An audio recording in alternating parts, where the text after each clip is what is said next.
some people might naively think that because they've been around a long time, everybody knows who they are. You know, you have to make it clear who you are constantly, because there's always going to be people that haven't heard of you. One example of an event we've done in the community that is a great way to spread the word about what we do is Victorious Festival, which is a big music festival. One of the things that we did this year for the first time is we got a new gazebo, a bright blue gazebo in our brand colours, and we had a wheel where you could spin the wheel and it landed on a particular number between 1 and 24. It corresponded to a year in the past. So 23, you'd go back 23 years in the charts to 2001, and there was a list of songs, and people had to name the artist, and the highest score over the course of the 3-day weekend would go on to be the winner of a grand prize that was supported by some amazing local sponsors. This big prize wheel on the table, people could see it from a distance. It was really getting a lot of engagement. You know, there were people queuing up to play the game, and what was really interesting is that people got to the end of the queue and they were asking what it was all about. People were queuing and everyone was joining the queue because they saw this. I think that's the key thing at events in terms of engagement. That's really good. Is attracting people's attention, and obviously to give things out as well, and an incentive. I think you need an incentive if you're going to be at an event engaging people. You can't just expect people to come up. You need to actually be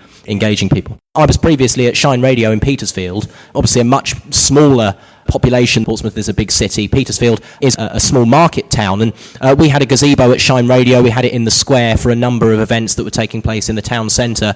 And one of the ways that we managed to engage people to come down, because obviously they were just events that were open to the public, and the idea was that you'd come down and look around the stalls, you know, the Christmas fairs, the summer festivals, all that kind of thing. We actually allowed people to come along and read the weather, and a news story as well in our local news bulletin about the festival.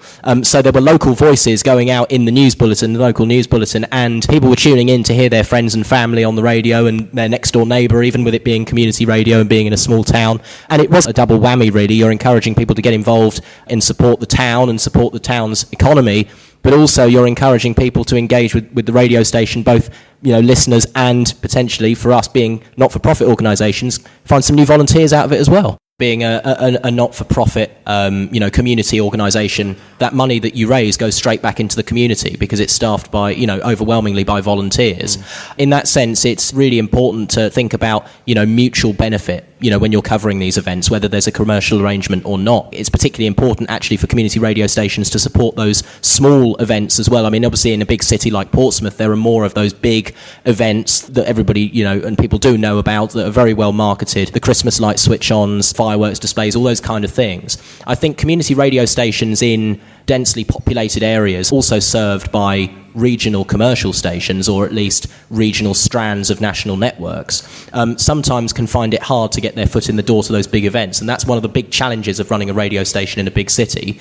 But the reason that those stations still are involved in those events, the big brands are involved in those events, is because people listen to them, people like what they do. What's the future ahead for local events and the sense of chipping away at them? You know, a lot of these smaller events are seeking to raise their profile within a particular area. There are so many more ways to advertise your event, to cover your event. You know, you can literally take a photo of something or a video and, you know, share it on social media instantly, and it's there. You don't have to wait for adverts to finish or a song to finish playing. The question radio has to ask itself generally going forward is, what can we do that a phone or social media or a website can't do? And the answer is human voices, real people, real stories, and specifically in community radio, those local events are such an important part of what we do, because they're events that, you know, big brands, whether they're radio brands or other media outlets, won't show as much of an interest in, and we can really take ownership of those events and the coverage of those events.